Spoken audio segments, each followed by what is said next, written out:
what we're gonna talk about today is how to go from liking to loving you. Okay, it's pretty much how to mind fuck them into loving you with some of the strategies, but also understand that there are some logical things that you just cannot control. So we're gonna talk about who don't fall in love with you, what type of men will never fall in love with you, the false types of love you might experience, how to stay in a man's mind in order to create the love, how to create fear of loss, value versus threat, stimulating their fantasies, and creating the fear of loss. Okay, so we're gonna that's pretty much gonna be the basis of this, because you have to understand. First and foremost, you cannot make anybody fall in love with you. All right, you cannot make anybody fall in love. You have to find the right guy who's biologically wired to love you. You know how some people are biologically wired to like certain subjects. Some people are literally biologically wired to like certain drugs above other. Like there's a reason why you love stimulants versus somebody liking sedatives. It's because it's in their biology. So some people are just wired differently. So and how do you know that he's wired not to love you? Within the first 4 months, he doesn't love you. He doesn't show signs of commitment. He doesn't show signs of intimacy, and he doesn't show kindness towards you. He doesn't integrate you in his life, right? We could talk about the signs that somebody loves you another day. But the point is that if you don't see those signs and the most important thing is signs of commitment, getting the label of being boyfriend and girlfriend, and him telling you he loves you. Now, some guys will never say it. We get to that another day, but understand that the time when it comes to making a guy love you, going from liking to loving you, time is the most important factor, the main ingredient, to be honest with you. Now let's talk about who will not. Now the other kind of guy that I said who's not wired to love you is the guy that one will never love you internally, or two, he's not in a place to love you because he's either not over his exes. Let's talk about who won't fall in love. One, men who are not wired to love you. If he don't love you within the first few months, he will never love you. Two, inconsistent men. Men who are inconsistent will never love you. You gotta understand is that the seed of love becomes the seed when a guy has the potential to love you, because it is a seed that you water with time and attention and absence. Very important. It'll start growing, and when I say it'll start growing, is that you won't have too many inconsistencies in the beginning because the emotions are so intense. What's going on inside both of you guys is so intense that being inconsistent will produce emotional pain. So inconsistent men, in terms of him telling you he loves you and then him disappearing. There's a girl that told me, I'm not gonna be with you unless this doesn't lead to a relationship. I'm not gonna have sex with you unless you don't do this for me, right? She said, I'm looking for a relationship and stuff like that. And I'm like, baby, of course I'll do it for you. One second. I was like, baby, let's call each other baby now.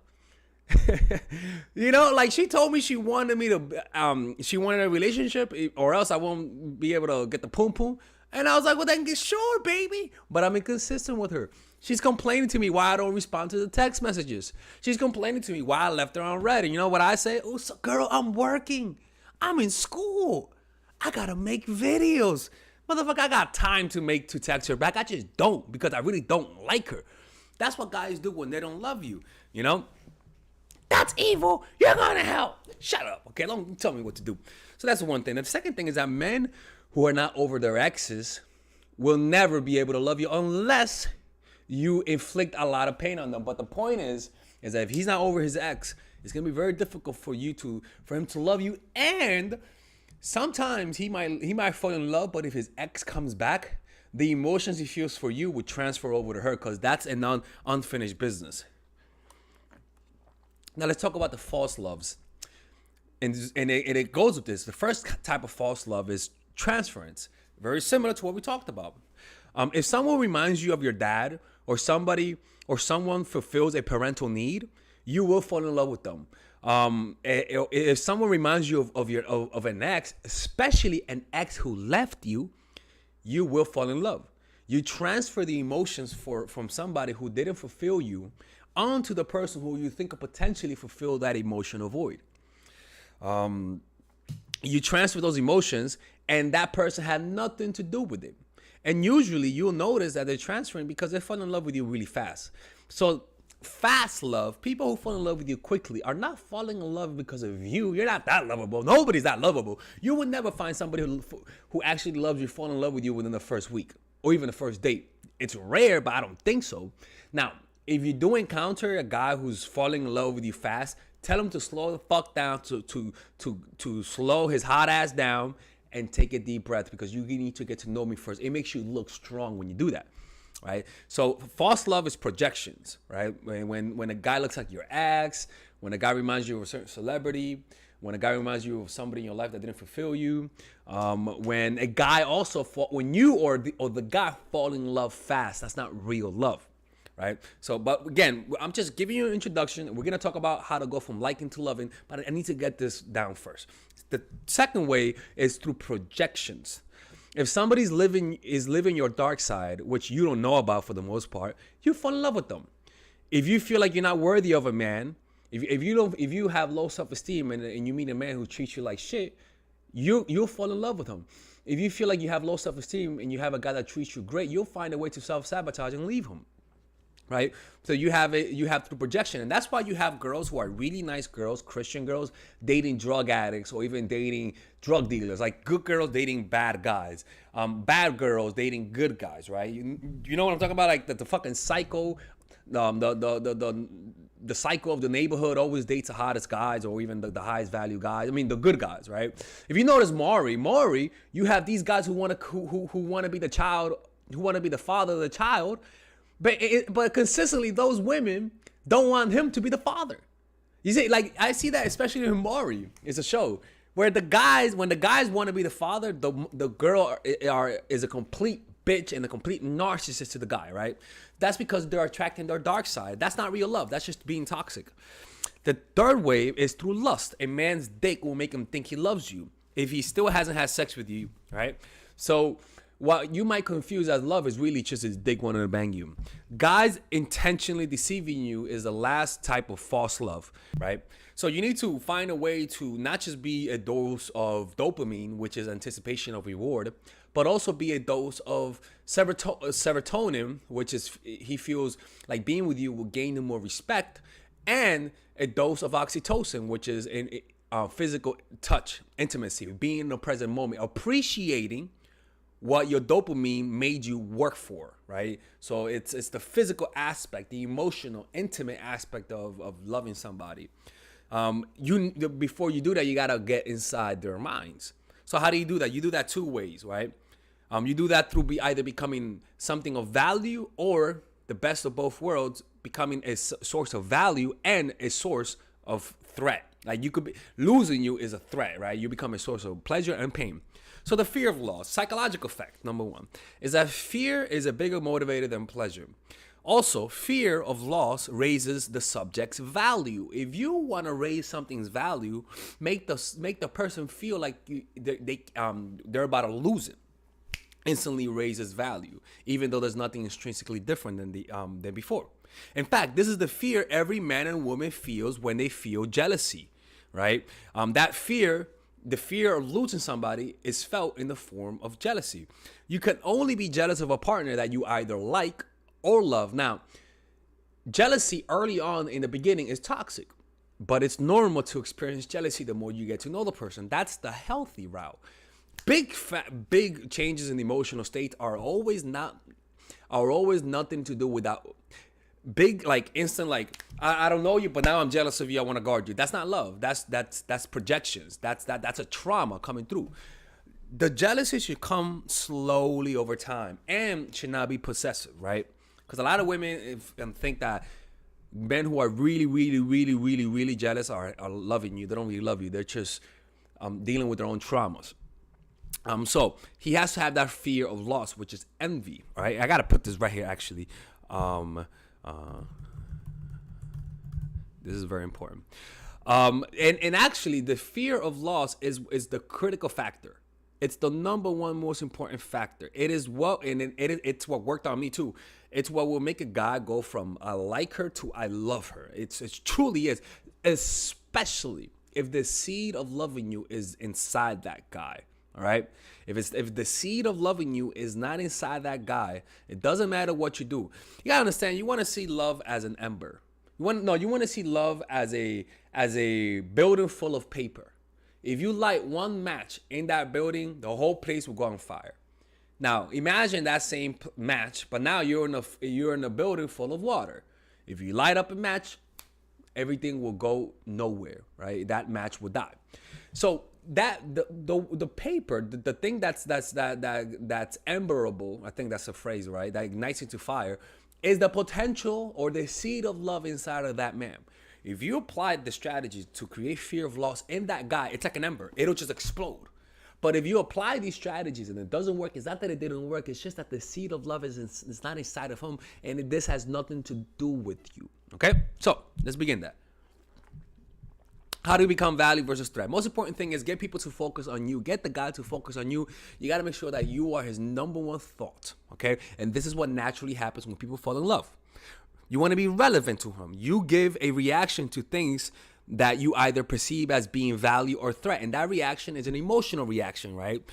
You will pay attention because what you want to do, you want to be able to engage with his emotions. You will pay attention to these things when you are threatened for threat. Sorry about that. I'm losing my train of thought. Both of these things have meaning to us. Threat and value have meaning to us and evoke emotions. But most importantly, threat has a bigger meaning for obvious reasons. If you see a bear with a fucking steak, just because he has a steak on doesn't mean you're gonna get close. That bear could eat you. So fuck the steak. I'd rather run away hungry and live another day, right? So threat is more important. So a guy will think of you more if you inflict a little bit of pain, just like we talked about in the last video.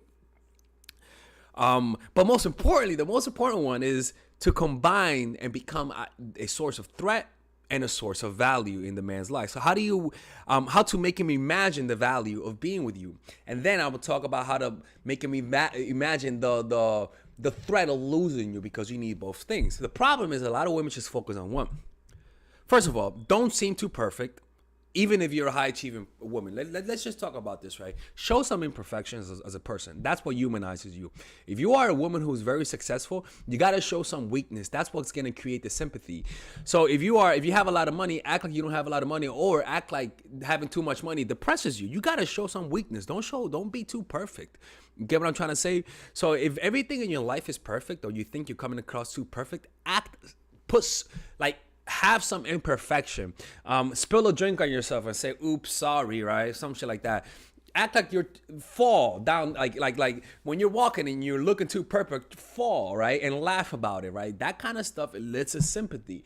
And when you have lust combined with a lot of sympathy and a lot of care, you could potentially create love sometimes, not always. So how do you stimulate their fantasy for the future? Let's talk about this.